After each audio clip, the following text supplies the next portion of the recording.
Hey everybody, Steve here, He Who Knits, and I wanted to just do a brief, straighten my shirt out, brief update video for you. I did my crazy 4 sweaters at the same time video a little while ago, and I wanted to give you an update on my progress on the 4 sweaters. So without further ado, let's just get into it. And right behind me here, I have sweater number 1, the one that I started first.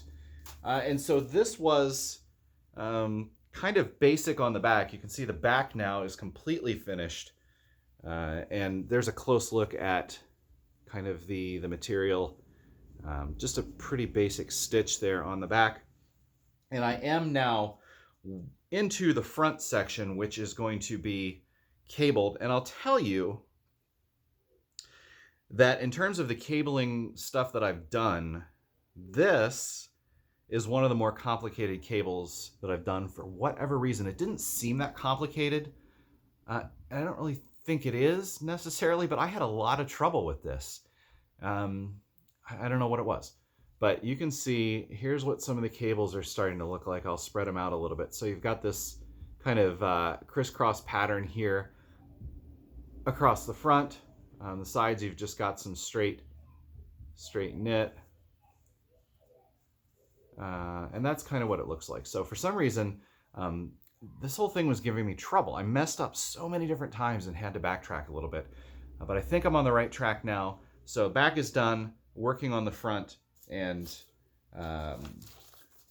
hopefully we get there sometime. Next up, my second sweater is that Fair Isle sweater that I kind of grabbed my big book of motifs and I just kind of created my own look. So basic sweater pattern, and I'm just creating my own look as I go along.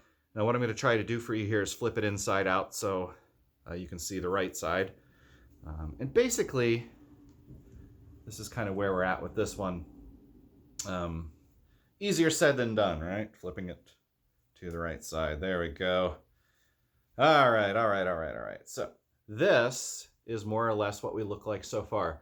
Kind of a navy ribbing, and then I went with this this tan and icy blue, and then I transitioned to the icy blue and orange, and then I went orange to this kind of aqua color, teal, whatever you'd call that. So that's what we look like so far. I'm about done with this one too, and then I'm going to switch into this aqua with this tan. By that point, I should be starting to get up toward the top where I'm going to decrease. I'm going to bring that navy back in for the shawl collar that's going to go into this too. So this one's coming along. I actually really enjoy color work a lot. So I've really enjoyed this project.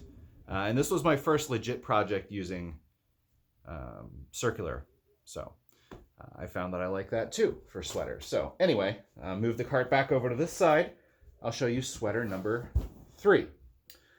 Sweater number 3 is a cardigan, and it's also cabled. This is a little bit heavier yarn than the purple one, and so this one seems to be going a little bit faster as it is, but this is the third one I started. So this would be the right side, I believe. And you can see that both sides have seed stitch up and down, and it's really coming together here. There's this kind of pattern right in the middle, and you've got cables on both sides.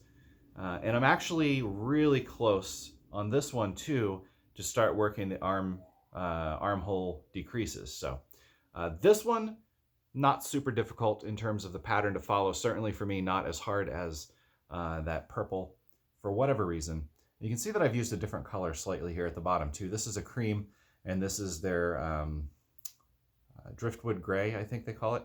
So I'm going to do ribbing on the cuffs with this too. And then maybe up around the collar, I'll use some of this too. So we'll see. I had some left over and I decided to mix it up a little bit there. So that's that one, sweater number 3. And I'll put this back. Excuse my backside there. Sweater number 4. And this one, I don't think there was really anything done. And I just showed you the yarn and the pattern maybe when I did that video. This is an Icelandic sweater, also on circular. This is some nice thick Icelandic Lopi wool And I'll do the same thing here, flip it. So you can see the right side, flip, flip, flip. Oh, we're hung up there, that's what. Okay, so as in a traditional Icelandic sweater, you're going to have your pattern at the bottom, you're going to have a lot of nothing in the middle, and then you're going to bring the pattern back in up around the collar. So you can see that we've got the ribbing done at the bottom, and then you've got this, the colors I chose here, you can get a good look at them. It's actually just a gray, and then a black, and then a cream color. So this is what we've got so far. So the whole design at the bottom is done. Now it's just going to be inches of this cream before I get to the top and start finishing it off.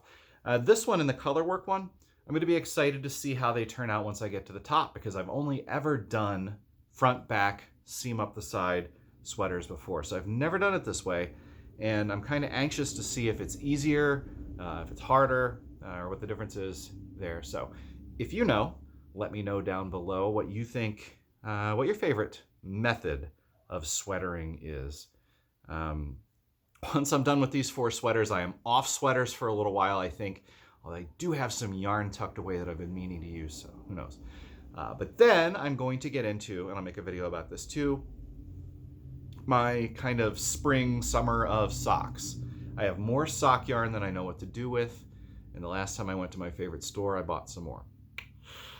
I think a lot of us have that problem, but I'm going to challenge myself, maybe start 7 different pairs of socks, and just start ripping through all that sock yarn and seeing if I can get done with it and how many pairs of socks I can come out of there with before I go crazy. But that's for another time. This one was about sweaters, and let me know what you think. If you want any more information on the sweaters I'm working on, I'll be happy to do my best to get that to you in terms of weight and yarn and all that kind of good stuff. I'm always happy to kind of help out there. Also, quick note, I know it's a lot of stuff to stick into one video.